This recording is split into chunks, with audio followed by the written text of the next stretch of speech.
오늘 말씀 마가복음 14장 17절에서 26절 말씀을 통해서 저입니까? 저는 아니지요 라는 제목으로 말씀을 드리려고 합니다.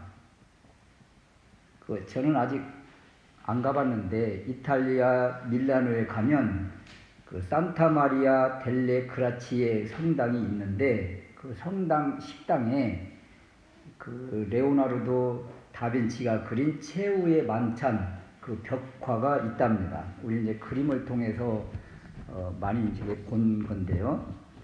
이 그림을 그릴 때 전해 오는 글들에 의하면 모델을 어떻게 누구를 정해서 그릴까? 예수님의 모델을 누구를 했으면 좋을까? 그래서 19세 선하게 생긴 젊은이를 모델로 그리고 그 다음에 이제 가룟 유다를 모델로 삼아야 되겠는데 가룟 유다를 모델로 삼으려면 잔인하고 흉악하고 그런 사람이니까 로마 지하 감옥에 있겠지. 그래서 로마 감옥의 사형수들을 다 찾아다녀서 정말 잔인하고 악랄한 살인을 저지른 사형수를 찾아서 이제 모델로 그리려고 이렇게 했다고 합니다. 그런데 사형수와 대화를 하는 가운데 저를 모르겠느냐 그러더라는 거예요. 그래서 나는 당신같이 흉악한 사람을 만난 적이 없다. 내 인생에서 어떻게 당신 같은 사람을 만날 수 있겠느냐 그랬는데 몇 년 전에 예수님을 모델로 찾아서 그렸던 그 사람이라는 얘기예요. 아무튼 이게 진짜인지 아닌지는 모르겠어요. 최후의 만찬 이렇게 쳐서 뒤져보니까 이런 글이 있더라고요. 그래서 예수님의 모델이었던 그 선하게 생긴 사람이 몇 년 지나서 가룟 유다 같은 그런 사람으로 변할 수가 있구나. 그래서 다빈치가 엄청난 충격을 받았다고 그럽니다. 여기 산타마리아 델레 그라치의 성당이 이렇게 생겼습니다. 이렇게 화면에 나오죠. 우리가 가보지는 않았지만 한번 보시면 좋을 것 같아요. 이렇게 생겼는데 최후의 만찬 그림은 이렇게 생겼습니다. 이렇게. 그런데 이 그림을 잘 보면 이제 구도를 이렇게 이렇게 해가지고 누가 누구다 이렇게 추측을 해서 이렇게 이제 올렸는데 가운데 예수님이 계시는데 예수님의 손은요, 오른손은 이제 빵을 집으려고 이렇게 준비하고 있는 손이고 왼손은 이제 하늘을 향해서 이렇게 들고 있는 모습이고 이것을 이제 무리무리를 이렇게 해서 아이고 어디 가나 이렇게 끼리끼리 무리무리 잘 노는군요. 이렇게 이 모습을 보여주면서 이 가룟 유다가 누군가 여기 예수님 여기 왼쪽 여기 어떻게 나와 있나요? 오른쪽 편 여기 오른쪽 편에 있는 예쁘장하게 생긴 사람이 요한이고 사도 요한이고 그 옆에 가운데 낀 하얀 수염 있는 사람이 흰머리가 베드로고 그 옆에 있는 사람이 유다인데 이 그림이 참 희한한 것이요. 오늘 이제 성만찬 사건이 나오는 이 말씀이어서 이걸 그림을 준비한 건데 다 다른 제자들 모두 다 손을 다 이렇게 펴고 있거나 쥐고 있거나 아무튼 손에 아무것도 드는 것이 없어요. 그런데 이 그림에 오직 유다만 오른손에 뭘 팍 움켜쥐고 있는 이 그림이라는 거죠. 그 어떤 사람은 지금 빵을 쥐고 있다. 또 어떤 사람은 예수님을 판 돈주머니를 지금 쥐고 있다. 이렇게 여러 가지 해석을 하고 있는데 아무튼 이 최후의 만찬 오늘 이 사건을 통해서 이 말씀 속에서 14장 18절 말씀에 보면 내가 진실로 너희에게 이르노니 너희 중에 한 사람 곧 나와 함께 먹는 자가 나를 팔리라. 이 사람 가운데 이제 한 사람이 예수님을 판다는 말씀을 우리 주님이 주십니다. 예고의 말씀이기도 하고 예언의 말씀이기도 한 이 말씀인데, 그러면서 제자들이 한 사람 한 사람 모두가 다 저입니까? 저는 아니지요. 자기는 배신자가 아님을 이렇게 확인하고 싶어하는 이런 모습이라는 거예요. 그렇지만 이 말씀을 주시고 몇 시간 지나지도 않아서 바로 14장 50절 말씀에 보면 제자들이 다 예수님을 버리고 도망가고, 52절 말씀에는 배 혼이불을 버리고 벗은 몸으로 도망하고, 베드로는 부인하고, 이렇더라는 거죠. 그래서 저입니까? 저는 아니지요.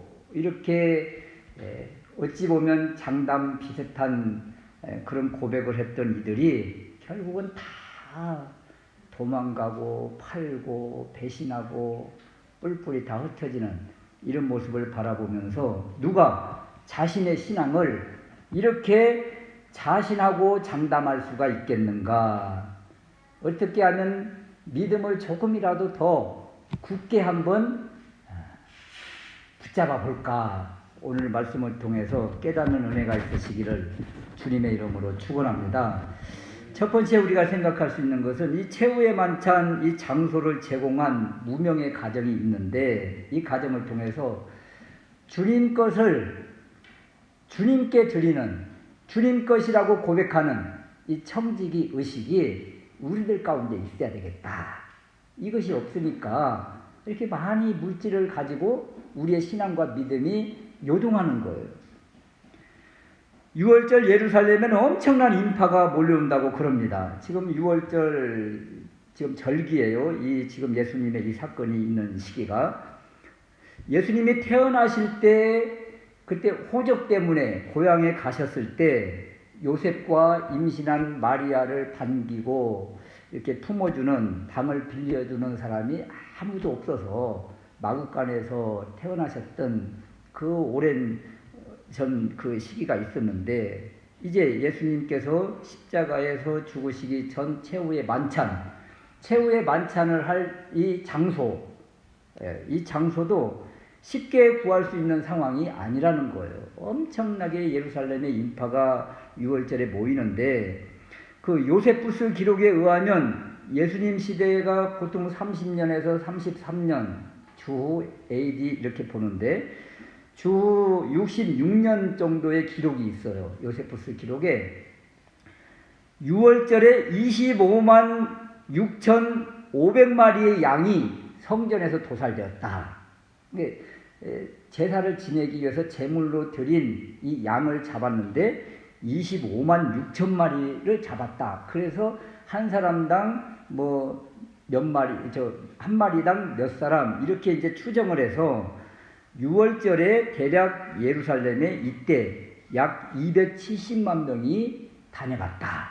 이런 기록이 있어요. 그러니까 지금 예수님 6월절 시기, 이 시기에 얼마나 많은 군중과 인파가 이 좁은 땅 예루살렘에 몰려 있는지 알 수가 있지요. 이러한 때에 이제 6월절 마지막 식사, 마지막 제자들과 만찬 자리를 이제 준비하는 이런 과정 속에서 13절 말씀에 예수님께서 이렇게 말씀하십니다. 제자 중에 둘을 보내시며 가라사대 성으로 들어가거라. 그리하면 물 한 동이를 가지고 가는 사람을 만날 텐데 그 사람을 따라가서 그 사람이 들어가는 집으로 같이 들어가. 그리고 그 집주인에게 선생님의 말씀이 내가 내 제자들과 함께 6월절을 먹을 내 객실이 어디 있느냐 이렇게 물으면 자리를 다 준비해 줄 거다. 이제 이 말씀을 제자에게 주어서 제자 2명이 또 뭔 일이래? 가면 또 누구를 만나겠네? 그래서 정말 그 많은 군중과 인파 속에서 이렇게 물 가지고 가는 어떤 남자를 보게 된 거예요. 대부분 남자는 이제 참 여자들이 물동이를 이렇게 옮기고 운반하는 일이 주였는데, 물론 이제 종 같은 경우에, 남자 종 같은 경우에 이런 일을 했다고 그럽니다. 그래서 물동이를 들고 가는 사람이 진짜로 있는 거예요. 야, 저기 있다. 그래서 따라가서 주님이 말씀하신 대로 그대로 했더니 집주인이 순순히 큰 다락방을 보이고 여기에서 식사를 하세요 하면서 그 만찬 자리를 내준 겁니다. 그런데 이런 비슷한 사건이 이미 우리가 마가복음을 쭉 한 장 한 장 오면서 그 말씀을 받았었잖아요. 11장 2절 말씀에 예수님께서 종려주일 예루살렘에 입성하실 때 어린 나귀를 풀어 끌고 오너라 이렇게 하실 때도 그 제자를 보내서 너희 맞은편 마을로 가거라. 거기 가면 아무 사람도 타보지 않는 어린 나귀 새끼가 매여 있을 텐데 그걸 풀어 끌고 와. 그런데 누가 왜 끌고 가세요? 그러면 주가 쓰시겠다 하라. 그러면 보내줄 것이다. 그랬거든요. 정말 그대로 이루어진 거예요. 그대로. 그런 것처럼 지금 이 6월절 만찬 장소도 이런 식으로 미리 예비된 모든 것들이 정말 다 말씀하신 그대로 이루어지더라. 이런 것입니다. 오늘 말씀에 내가 내 제자들과 함께 6월절을 먹을 내 객실이 어디 있느냐. 내 객실 이런 말씀을 하세요. 우리 주님이. 그 우리 주님 것입니까 여러분? 그 집주인이 따로 있잖아요. 그런데도 불구하고 우리 주님이 내 객실 이런 말씀을 하셨고 또 종려주일날 이 어린 나귀를 끌고 올 때도 그 누군가가 왜 끌고 가세요? 그렇게 묻거든. 주가 쓰시겠다 하라. 그러면서 주님이 쓰시면 주님이 쓰신다고 하면 모든 것을 이렇게 내놓는 사람들이 있었다는 거예요. 주가 쓰시겠다? 아멘. 내 객실이 어디 있느냐? 여기 있어요. 이렇게 내주는, 순순히 내주는 이런 사람들. 선생님이 쓰기를 원하십니다. 그러면 아멘. 주가 쓰시겠다고 하십니다. 아멘입니다. 이런 사람들이 있더라는 거예요. 마가복음을 쭉 살펴오면서 계속적으로 종교 지도자들, 예수님을 믿지 않고 모함하고 음해하고 올무를 놓고 공격하고 죽이려고 합니다. 이들은 이미 구약에 예언된 메시아 이 말씀들을 다 알고 있음에도 불구하고 의도적으로 거부하는 거예요. 지난주에 말씀을 드린 것처럼 시기심이 가장 강력했습니다.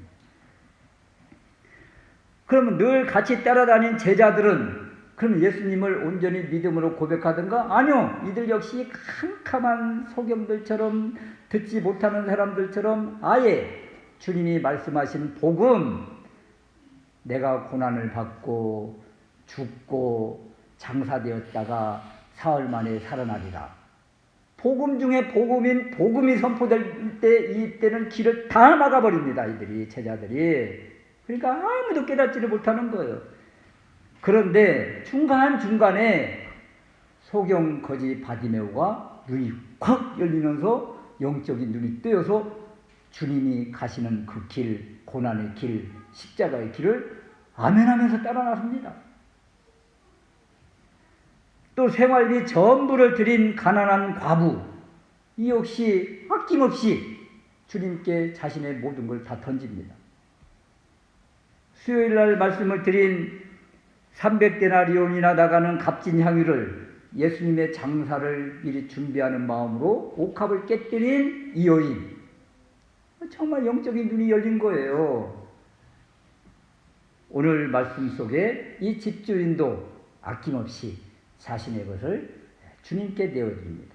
그런데 이런 것처럼 마가복음에 다 캄캄하고 예수님을 공격하는 이런 무리들 속에 중간중간에 하나님의 시선이 딱 고정되고 머무는 한 사람 한 사람씩이 막 등장을 하는 거예요. 이 사람을 봐라. 그러면 그런 겁니다. 이처럼 믿음으로 반응한 사람들이 있는가 하면 물질과 세상 권세 명예를 따라가는 사람, 이렇게 두 부류가 극명하게 구별되어 나타납니다. 이렇게 아낌없이 헌신한 사람들의 마음의 중심이 무엇일까? 그것은 우리 주님께서 율법의 강령을 뭐라고 하느냐? 이렇게 말씀하시면서 마가복음 12장 30절에 내 마음을 다하고 목숨을 다하고 뜻을 다하고 힘을 다하여 주 너의 하나님을 사랑하라. 하나님 사랑을 이렇게 하라고 하셨잖아요. 물론 이 말씀 우리가 지나왔잖아요. 마음을 다하고 목숨을 다하고 뜻을 다하고, 뜻을 알려면 말씀 공부를 해야 된다. 힘을 다하여, 요 힘이 무엇인가? 재물이라는 의미도 있었다. 이 원어적으로 보니까. 그러니까 재물을 다하여 하나님을 사랑하라고 했는데, 정말 아낌없이 이렇게 힘을 다하는 사람들이 중간중간에 나타나더라는 거죠. 최후의 만찬 이 장소를 제공한 이 집주인, 이도 선생님의 말씀이 내가 내 제자들과 함께 유월절 먹을 객실이 어디 있느냐, 내가 거할 곳이 어디 있느냐, 내 객실, 내 방이 어디 있느냐. 우리 주님이 당신 것을 찾으십니다. 그럴 때 이것 주님 것입니다 하는 마음으로 주님께 내어드린 이것이 바로 청지기 마음입니다. 여러분, 우리 몸은 우리 것입니까? 우리 몸도 내 것이 아니잖아요. 주님 것입니다. 이처럼 이런 마음으로 고백하는 것, 나는 주님의 종입니다. 이 청지기 의식을 가질 때 욥과 같은 고백이 자연스럽게 나올 수 있다는 거예요. 욥기 1장 21절 말씀에 주신 이도 여호와시요 거두신 이도 여호와시오니 여호와의 이름이 찬송을 받으실지니이다. 여러분, 이 고백이 있으면 우리가 무엇 때문에 이렇게 저입니까? 물어보면서 불확실한 질문을 하면서 또 이렇게 신앙이 흔들릴까요? 이것이 없어서 그런 거예요. 대부분 이것 때문에 흔들립니다. 내가 뭐 하면 그냥 막 얼마가 들어오는데 어떻게 할까? 다 이것 때문에 갈등을 느끼는 거예요. 그래서 청지기 의식, 이것이 우리들 가운데 진짜 중요하다. 내 것은 아무것도 없습니다. 다 주님 것입니다. 아멘. 두 번째 우리가 생각할 수 있는 것은 제자의 배신을 예언하실 때 모두가 오늘 제목처럼 저입니까? 그러잖아요. 저는 아니지요. 이 제자들의 이 질문을 우리도 한번 자문하면서 우리의 신앙을 한번 돌아봐야 되겠다, 이런 것입니다. 18절 말씀에 보면 내가 진실로 너희에게 이르노니 너희 중에 한 사람 곧 나와 함께 먹는 자가 나를 팔리라. 이에 제자들이 이 말씀을 듣고 근심합니다. 요 근심한다 이 말 의미 속에 또 어떤 말이 있는가 하면 마음이 상하다 이 말도 있어요. 그러니까 예수님께서 이런 말씀을 하실 때 마음이 또 상한 거예요. 마음이. 너는 내 편 아니냐? 그러면 마음이 상해요, 안 상해요? 마음이 상하죠. 그래서 한 사람 한 사람씩 저입니까? 저는 아니지요. 이렇게 이제 질문을 하게 되는 것입니다. 이때 이 말씀과 동행 구절인 그 마태복음 26장 25절 말씀에 보면 예수를 파는 유다가 랍비요, 나는 아니지요. 이렇게 말해요. 이렇게 물어요. 이미 대제사장들과 결탁 공모 음모를 다 해놓고 약속까지 다 해놓고 내가 표하면 그 사람이 그분인 줄 알고 체포하시면 됩니다. 이렇게 다 이미 끝난 상태에서 지금 손을 놓고 전가요? 저 아니지요? 이렇게 지금 가룟유다가 질문하고 있습니다. 이때 우리 주님이 또 확실하게 대답을 해 주셨어요. 네가 말하였도다. 바로 너다. 이렇게 우리 주님이 말씀을 또 주셨어요. 정확하게 지목까지 하셨어요. 물론 이때 다른 제자들은 왜 가룟유다에게 저러지? 가룟 유다에게 뭐 물질을 돈깨를 뭐 어떻게 뭘 지금 지시를 하시나 이런 식으로 잘못 해석을 했지만 가룟 유다에게는 정확하게 신령 가운데다가 너요 이렇게 주님이 지목을 하셨습니다. 내가 말하였도다 바로 너다. 그런데도 감각이 없어요. 그런데도 우리는 이 모습에서 유다만 예수님을 판 배신자가 아니라 제자들 모두 다 똑같은 마음인 것을 우리가 엿볼 수가 있습니다. 그래서 마태복음은 가룟 유다라고 이렇게 지칭을 하지만 마가복음의 전체적인 맥락은 제자들 모두 다 영적인 눈이 가려져서 예수님을 주로 고백하지 못하고 세상 가치관, 세상 명예, 출세하기 위해서 자리 싸움하고 우편 좌편 싸움하고 누가 높냐 이 싸움만 하고 있었다. 계속 보여주고 있는 거예요. 저입니까? 그래 맞아 너야. 모든 제자에게 우리 주님이 이렇게 하시는 것과 똑같습니다. 여기에서 마음에 찔림이 와서 대성통곡하면서 회개해야 될 그 시점이 바로 지금인 거예요. 이 제자들에게는 지금 마지막 시기에 마지막 그들의 영적인 눈이 열리고 주님 앞에 자신의 모든 죄를 내놓고 맞아요. 내가 잘못 살아왔습니다. 주님을 잘못 바라봤습니다. 내가 이 썩을 놈의 이 물질 때문에 명예 때문에 이렇게 내가 주님을 따랐습니다 하면서 철저하게 고백하고 회개해야 될 그 시점에 모두가 다 감각과 의식이 없다는 거예요. 없다. 베드로가 예수님을 모른다. 3번 부인하고 나서야 대성통곡했던 모습이 나오는데 사실은 지금 대성통곡을 했다면 그런 일이 안 생겼겠죠. 그런 일이. 이 모습을 바라보면서 사무엘하 12장 우리가 너무도 잘 아는 나단 선지자와 다윗의 모습이 갑자기 생각이 나는 거예요. 이 말씀을 준비하는데 다윗이 밧세바를 탐하고 그리고 남편 우리아를 전쟁에서 죽게 하고 밧세바를 아내로 삼아서 아들까지 낳고 아주 평안한 삶을 누리고 있을 그때 나단 선지자가 찾아옵니다. 그러면서 다윗 왕과 이야기를 쭉 나눠요. 한 성읍에 양과 소가 힘이 많은 부한 사람과 작은 암양 새끼 한 마리를 자식처럼 기르는 가난한 사람이 살고 있었는데 이 부잣집에 손님이 왔다. 그래서 손님에게 뭘 접대를 해야 되는데 이 많은 양과 염소, 소 가운데 자기 것은 아까워서 잡지 못하고 가난한 집 자식처럼 키우고 있는 그 한 마리 그 양 새끼를 빼앗아 손님에게 접대를 했다. 이 말을 들은 다윗이 노가 가득하여 여호와의 살아계심을 두고 맹세하노니 이 일을 행한 그 사람은 마땅히 죽을지라.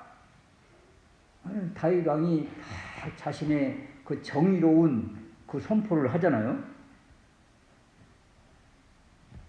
이때 나단 선지자가 비수처럼 한 말 우리가 알잖아요. 당신이 바로 그 사람입니다. 이때 다윗이 얼마나 처절하게 회개하며 돌이켰는지 우리가 알잖아요. 제자들의 모습이 이래야 됩니다. 이래야 됐어요. 저입니까? 저는 아니지요. 이렇게 발을 빼는 것이 아니라 내가 우리 주님을 십자가로 몰고 있군요. 예수님을 판 사람, 예수님을 십자가로 몰아세운 사람, 다른 사람이 아닌 바로 저입니다 하면서 나 같은 죄인 살리신 주님의 은혜에 찬양하면서 고백하면서 나아가야 될 이 시기에 이들은 감각이 다 다쳐서 눈도 다치고 귀도 다쳐서 그냥 주님을 십자가로 몰고 있는 이러한 모습이더라. 그래서 우리의 신앙을 다시 한번 돌이켜 봐야 되겠다. 저는 어떤가? 이런 것이죠. 세 번째, 오늘 성만찬 사건인데요. 몸과 피를 먹어 주님과 한 몸이 되면, 주님과 한 몸이 되면 온전한 고백을 할 수가 있어요. 주님의 뜻을 알 수가 있고 주님의 마음도 알 수가 있어요. 주님이 내 안에 계시니까. 이것이 바로 성만찬이 주는 의미인데요. 22절 말씀에 예수님께서 빵을 들고 이렇게 말씀하십니다. 받아라, 이것이 내 몸이니라. 24절, 잔을 들고 이것은 많은 사람을 위하여 흘리는 바 나의 피, 곧 언약의 피니라. 여러분, 이 빵과 잔, 이 포도주잖아요. 포도주. 이것이 주님이 직접 주시는 말씀이 나의 몸이고 나의 피다. 이렇게 말씀을 주십니다. 이 성만찬 사건인데 이것을 두고 교회사에 엄청난 갈등과 대립과 분파와 싸움이 일어났어요. 로마 가톨릭 천주교에서는 이 빵과 포도주가 이렇게 줄 때 실제 예수님의 살이고 예수님의 몸이고 예수님의 피다, 이렇게 말합니다. 이걸 화채설이라고 하는데, 우리가 이렇게 성만찬을 진례를 하면 은혜가 될까요? 안 될까요? 지금 자, 이것이 예수님의 진짜 살이에요, 몸이에요. 그러면서 이렇게 딱 받아 먹을 때 그때 우리 몸 안에서 어떤 일이 일어날 것 같아요?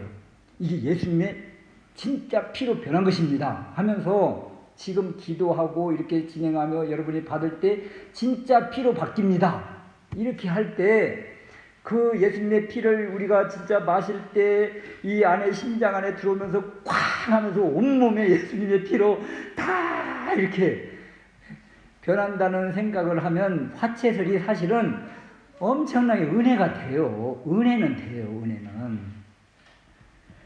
제가 전경이었을 때 서울에서 전경 생활을 했는데 여의도에, 그때 여의도 광장이 있었을 때 또 로마 가톨릭 교황이 왔었어요. 이때 우리는 그 경호한다고 거의 1m 간격으로 촘촘히 그 정경들이 다 이렇게 선 다음에 새벽 5시에 이렇게 서 있은 다음에 그 다음에 우리 앉아 있고 그 다음에 이제 그 가톨릭 신도들이 그 사이사이에 이렇게 있어서 우리도 어쩔 수 없이 그 예수님의 몸을 받아 먹었는데 그때 그 몸이 진짜로 얼마나 그들은 소중히 여기는지 이걸 떨어뜨리면 저주를 받는다, 진노를 받는다, 이런 사고를 가지고 있어요. 그렇게 소중히 바람에 날아가도 안 되고 깨지도 안 되고 흐트러지도 안 되고 그래서 아주 이렇게 먹습니다. 이 화채설인데 우리는 이제 이것을 받지 않고 뭐 영적 임재설이다, 또 뭐 기념설이라 상징설이라 여러 우리 이제 개신교에서 이렇게 말하는데요. 이것 가지고 이거 지금 싸울 일입니까? 이게 우리 주님이 주신 말씀대로 그대로 받고 하면 교회가 참 교단들이 평안할 텐데 이런 것 가지고 이렇게 싸우더라. 우리 장로교는 어떻게 받아들이는가 하면 이 세례와 성만찬은 하나님의 은혜의 방편이다. 무슨 뜻이냐면 은혜 받는 통로라는 거예요. 세례를 통해서 은혜를 받고 성만찬을 통해서 하나님의 은혜를 받는 그런 도구 통로다. 그리고 이 세례를 통해서 하나님은 우리의 죄를 용서하시고 또 성만찬을 통해서 우리는 구원을 얻는데 그 다음 말이 중요합니다. 그리스도와 신비하게 연합된다. 우리는 이 영적 임재설을 받아들입니다. 우리 칼빈이 주장을 했고 우리 장로교 대부분의 장로교가 이것을 받는데 성만찬 이 의식을 통해서 그리스도와 신비하게 연합된다. 이것을 말씀을 주십니다. 그런데 사실 오늘 말씀에 보면 뭐 화채설이다, 상징설이다, 영적 임재설이다, 뭐 이런 것을 주님이 주고 싶은 그런 의미가 아니라 지금 구약에서 예언되어지고 약속된 그 언약, 그것을 이루기 위함이다. 이루기 위함이다. 말씀을 이루기 위함이다. 대속과 언약을 위한 죽음, 어떤 죽음이요? 지금 6월절이잖아요. 6월절 절기를 지키잖아요. 6월절 어린 양, 하나님의 어린 양이 되어서 죽음을 넘어가게 하고 진노를 넘어가게 하고 구원해 주는 그 사건으로 지금 우리 주님이 말씀을 주시는 거예요. 우리 주님이 이렇게 몸과 피를 흘려서 죽어야만 6월절 어린 양을 잡아서 피를 문밖과 문설주와 임방에 발라야 죽음의 사자, 진노의 사자가 넘어가는 것처럼 이 6월절 어린 양이 되어서 내가 죽을 것이다. 이것을 지금 말씀을 주시는 거예요. 지금. 그러면서 빵을 주고 잔을 주면서 이 식탁 공동체, 무슨 이야기냐면 우리는 지금 이제 한 가족이 되었다. 그리고 내 몸과 내 피를 나누는 너희들을 우리는 한 몸이 되었다. 그래서 우리가 영적으로 한 몸, 한 가족 공동체라고 말하며 이곳에 이 가정의 호주 주인은 주님이시고 우리 몸 안에 주님이 계시기 때문에 우리 역시 주님 것이고, 그래서 주님은 우리의 왕이시며 우리의 주이시며 이것이 고백되어져야 된다는 거예요. 이 식탁 공동체 성만찬을 통해서 다른 의미가 아니라 우리 모두는 하나입니다. 한 몸입니다. 한 가족입니다. 이것을 주시는 거예요. 이 의미를 주시는 거예요. 그런데 이 의미는 시간이 가면서 다 변질이 되고, 오죽하면 고린도 교회 같은 경우에 부유한 사람들은 일을 하지 않으니까 그냥 일찍 교회 와가지고 막 성만찬을 나눈다고 하면서 막 먹고 마시고 취합니다. 하루 종일 남의 집 종살이를 하면서 힘들게 살아온 크리스찬들이 야, 이제 오늘 성만찬이 있는 날이야. 교회 가면 우리가 이 한 가족 공동체가 되어서 같이 식탁 공동체를 나누는 거야. 부푼 마음으로 왔는데 이미 음식은 다 저거들끼리 다 먹고 취하고 우리는 또 여기서도 또 설거지만 해야 되는구나. 이런 모습을 사도 바울이 이 성만찬을 강력하게 책망을 하는 부분이 있습니다. 성만찬 이 사건은 우리가 한 몸이요 한 가족 공동체이며 우리의 주이신 주님을 높이는 그것이다. 이렇게 말씀하십니다. 그래서 이 영적 임재, 주님과 하나 되는 이 영적 교제를 얼마나 우리가 받아들이고 또 고백하는가. 그래서 이 성만찬을 매주 하는 교회가 있고 또 뭐 한 달에 뭐 해서 12번 하는 교회들이 있고 보편적으로는 그냥 일반적으로는 한 4번 정도 하는데 초대교회 같은 경우는 날마다 모이면 이 성만찬을 했던 거예요. 그러면서 이 십자가를 늘 고백하면서 한 몸, 한 가족인 것을 늘 고백을 했지요. 이러한 고백이 없으니까 상황에 따라 믿음과 신앙이 너무 쉽게 흔들리고 저입니까? 하는 그 질문 속에 살고 있는 거예요. 사도 바울이 고백하기를 디모데전서 1장 15절 말씀에 그리스도 예수께서 죄인을 구원하시려고 세상에 임하셨도다. 죄인 중에 내가 괴순이라. 여러분, 저입니까? 저는 아니지요. 이런 질문이 아니라 저 때문에 주님이 이렇게 몸을 찢어야 되고 피를 흘려야 되었군요. 나 살리기 위해서 주님이 십자가에서 죽으셨군요. 저 때문입니다. 이렇게 고백할 때 성만찬의 의미인 주님이 우리 안에 계셔서 그래 너와 나는 하나야 한 몸이야 이 말씀을 주시는 거예요. 주님과 한 몸인데 우리가 어떻게 주님을 부인할 수가 있고 믿음이 흔들릴 수가 있겠습니까? 사실 최후의 만찬이 벽화에서처럼 그 모델, 가룟유다 같은 모델이 사실 우리잖아요. 살인자이고 죄인이고 잔인한 그런 죄성을 가진 우리 주님이 누구처럼 변화시켜 주신 거예요? 예수님의 모델처럼 하나님의 자녀로 바꿔주신 것이다. 누구에게 이런 은혜가 나타날 수 있는가? 주님이 나 때문에 고난을 받으시고 채찍을 맞으시고 십자가에서 죽으셨습니다. 이렇게 고백하는 이에게 이런 은혜를 주십니다. 이 은혜 가운데 이 믿음으로 왕이신 주님을 고백하면서 나 위에 죽으신 주님을 고백하면서 승리하는 또 한 주간 될 수 있으시기를 주님의 이름으로 축원합니다.